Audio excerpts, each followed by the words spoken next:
통제해야지 규제가 된다. 이런 얘기가 되는 거예요.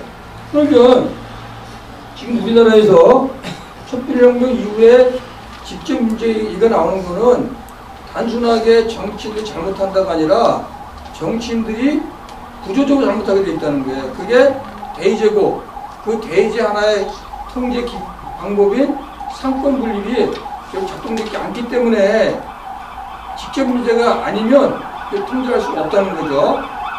두 가지 방식이 있어요. 하나는 상권 분립 자체를 다시 또 발전시켜야 돼요. 그러면 한 가지가 지금 국회에서 누굴 소환하거나 청문하려고 그래도 국회의원이 과반수가 돼야 돼요. 근데 어떻게 소수 야당이 과반수가 되겠어요? 그러니까 그런 기능이 없잖아요. 잠깐 안은 국회의원 3분의 1 서명으로 청문을 열 수 있다. 이렇게 이제 바꾸려고 그러는 게, 그러니까 소수여도 국회의원 할 수 있도록 바꿔주는 게 필요한 거고, 정부가 갖고 있는 각종 임명권이 있죠.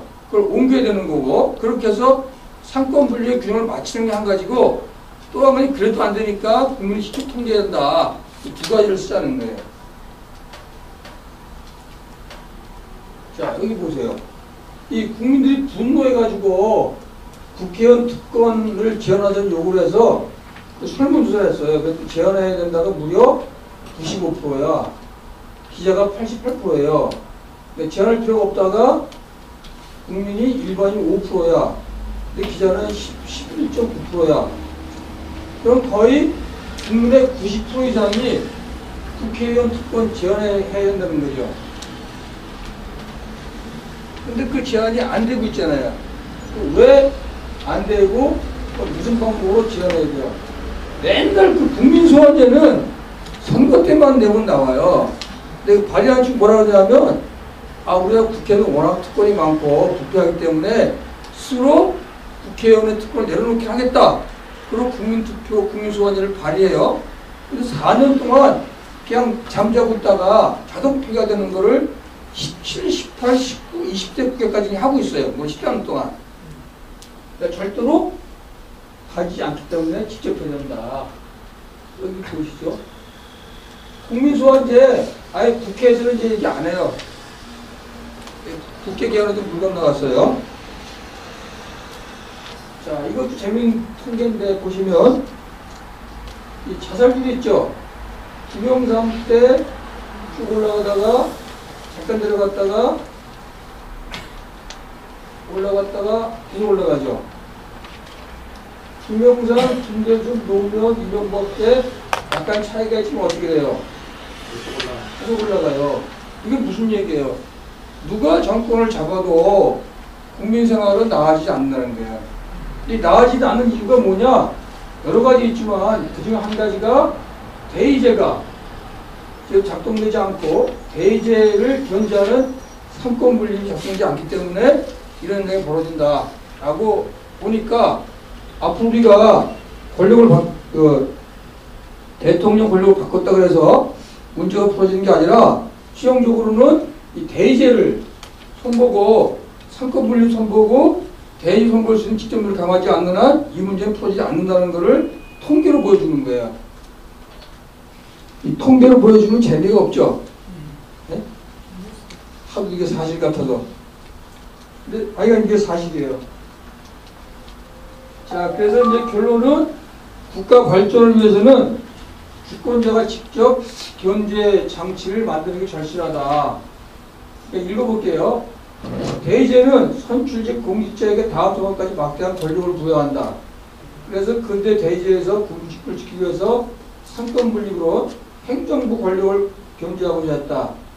미국 헌법의 아버지 불리던 제임스 매디슨은 대의제가 지역 정치로 붙는 것을 막고자 미국 헌법 미정지 상권 사항을 처음으로 법제화했다. 하지만 국가의 사회복 촉진까지 방전할 때는 행정부로의 권한 집행 어느 정도 필요한 상황이어서, 그리고 또한 정당국가 현상으로 상권 분립 제도 작동하기 어려워서 잘 안 된다는 거죠. 그러면 상권 분립을 강화하는 한편 직접 민주적 상권을 바로 견제하는 국민과의 권력 분립이 절실하다.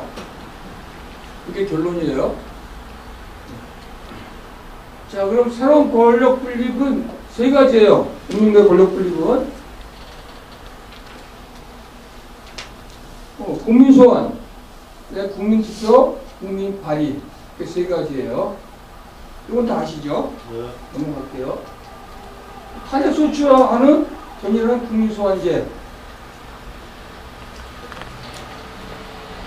보시면 되는데, 제가 지금 얘기하는 건 조건이 뭐냐면, 국회의원은 1000분의 10의 서명, 그러니까 100분의 1의 서명으로 소환하자는 거예요. 국회의원 소환은, 이 소환 결정은 100분의 1의 서명으로 소환을 하면, 그 선거권자 5분의 1 이상의 투표를 하면 투표자 과반수로 결정하는 거죠. 근데 지금 주민소환제는 투표 개표 요건은 어떻게 돼요? 30%죠. 30% 너무 많아요. 개최를 못해가지고 이렇게 바꾼 거 5분의 1로.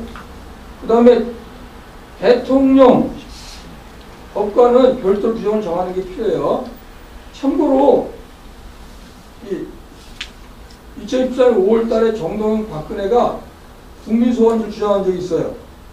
이때 10% 이상의 주민발의를 통해서, 요거는 10%를 통해서 50% 이상의 찬성을 얻어 국회의원 50% 이상의 찬성을 얻는다고 그랬어요. 국회의원 지방과 단체장을 파면할 수 있다 하고 2014년 5월 달에 정동영과 박근혜가 합의를 본 게 하나가 있어요. 이거보다 지금 못하죠. 먼저 얘기한 조건들은. 그 다음에 국민소환제, 주민소환제 나라는 미국, 영국, 스위스, 일본, 베네수엘라, 에티오피아, 나이지리아, 리히텐슈타인 등이 있어요. 일본은 국민소환 없고 주민소환이 있는데 여기서는 지방의회까지 해산할 수 있어요. 그래서 이렇게 우리가 만든다고 치면 국회 해산을 국민소환제로 가능해지는 거야. 그러니까 일괄 소환하는 거죠. 그 법이 실제로 일본에는 지방자치의 경우는 지방의 해산까지 가능하고, 그래서 이 건수가 500건, 226건 이렇게 특정이 많아요. 자, 그 다음에 국민투표제.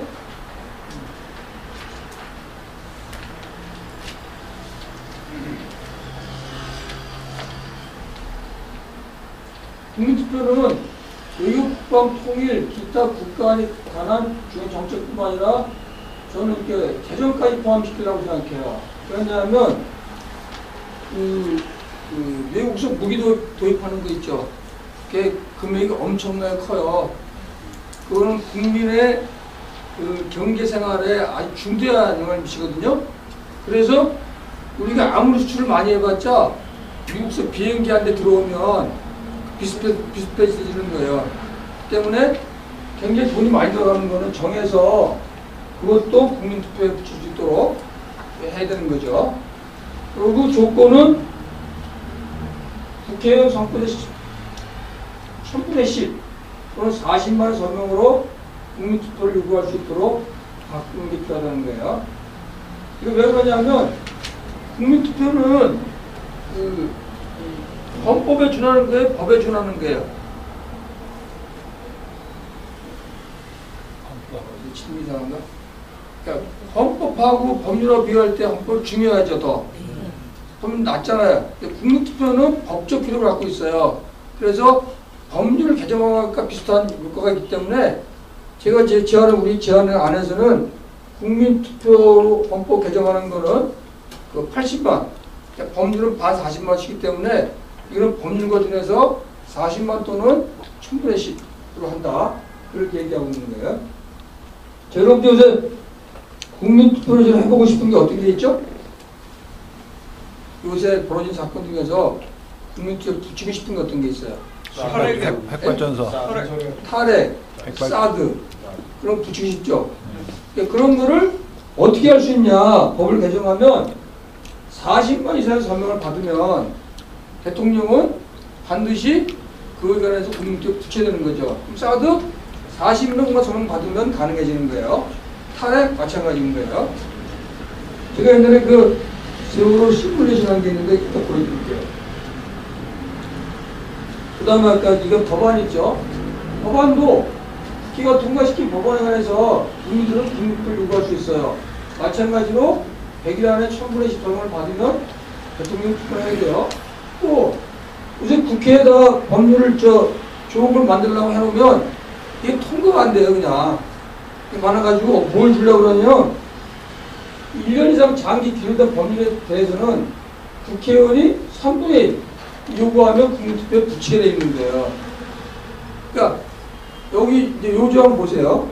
3분의 1 조항. 이게 3분의 1이야. 아까 얘기한 국회 정당 국가행정을 얘기했죠. 그래서 소수 야당도 3분의 1을 모으면 통과되지 않는 법률 있잖아요. 그 법률을 국민투표에 붙여서 심판받을 수 있는 거예요. 그러면 사람들이 보고 아 이거 소수 야당에도 불구하고 좋은 법이구나. 근데 다수의 통과가 안 되는구나. 라고 느끼고 다음 정부는 누굴 뽑겠어요? 다음 정부는 좋은 법률만 통과시키는 걸 뽑겠죠. 그래서 소수 야당들한테 국민들로부터 직접 평가받을 수 있는 이런 제도를 만들자는 거예요. 하지만 긴급한 경우는 국회의결로 법률 요구 직접 발의되지만 추후 국민투표에서 거부되면 1년 후 그 효력을 상실하도록 이렇게 만들려고 생각을 해요. 자, 이제 이거 봅시다. 세월호 시뮬레이션한 거. 세월호를 이제 국민투표로 하면은 얼마나 비용을 절약할까 한번 시뮬레이션 해본 거예요. 그랬더니 세월호는 참사가 발생 206일 만에 여야가 heb기 시작한 190, 거의 200일 만에 가까스로 타결됐어요. 그런데 역대 국민투표에서는 보통 100일 넘긴 적이 없어요. 그러니까 그냥 세월호를 특법을 만드는 거를 논의하는데 국민투표에 붙이는 것보다 2배 이상 시간이 걸린 거죠. 그리고 굉장히 공동 분열 냈잖아요. 그러니까 공동 분열을 바로 줄 수 있는 게 국민투표라는 거예요. 그러니까 더 내려가 보면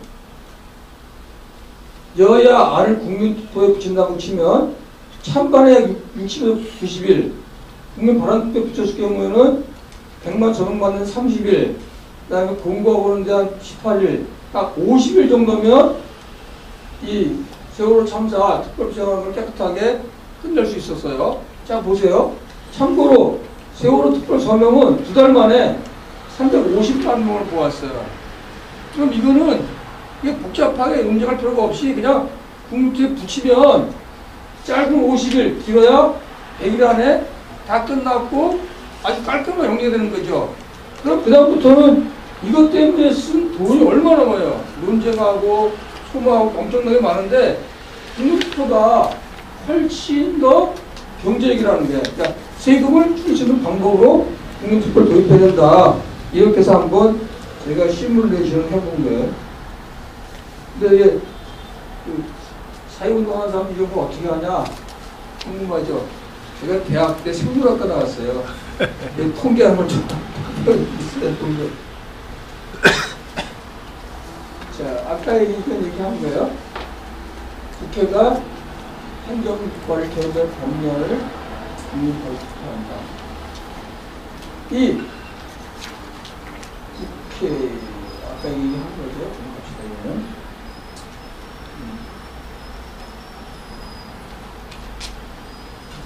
자, 이제 그 헌법 발의 볼게요. 국회가 대통령 헌법 발의권을 통제하는 국회 대통령 헌법 발의권을 통제하는 국민헌법 발의권. 헌법 개정은 지금은 대통령 또는 국회의원만 발의하게 되어 있죠. 그런데 국회의원 선거권자 1000분의 몇 이상을 발의하면 되겠어요? 20만. 몇 번이 하면 좋겠어요? 1000분에 50만. 50만. 50만이면 괜찮아요? 많은데? 많아요? 이거 한번 적어보세요, 거기다가. 자기가 생각하는 숫자가 몇 명 정도가 되면 되겠지. 지금, 유권자가 4,200만이에요. 4,200만. 그러면 1000분의 1이면 몇 명이에요? 42명. 1000분의 20이면 4만 명 이렇게 되는 거예요. 국가인권위 안은 1930이에요. 그러면 120만 이렇게 돼요, 숫자가. 여러분들은 이걸 몇 명 정도 하면 합리적으로 생각해요. 자, 두 번째로, 이 헌법 개정안이 공부가 되면은 국회에서 이걸 통과시켜야 되거든요. 개정위원회 몇 분의 몇 이상으로 찬성을 하면 통과가 되겠어요. 현행은 얼마가 국회에 찬성해야 돼요? 우리는 어떻게 하면 좋겠어요? 3분의 2면 굉장히 많은 숫자예요.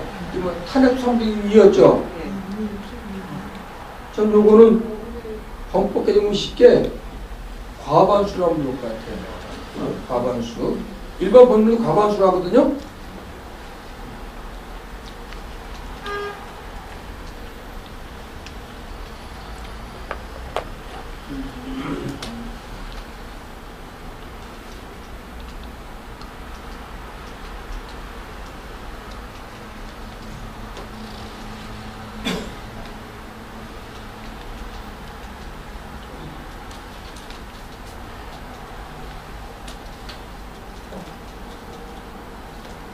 이 이승만 때에 이승만 대통령, 이승만 전 대통령이 있을 때 1954년 한국 동남수에 헌법 개정을 했어요. 4.45 일부러 엉터로 했는데 그때 국민 발의권이 들어가요.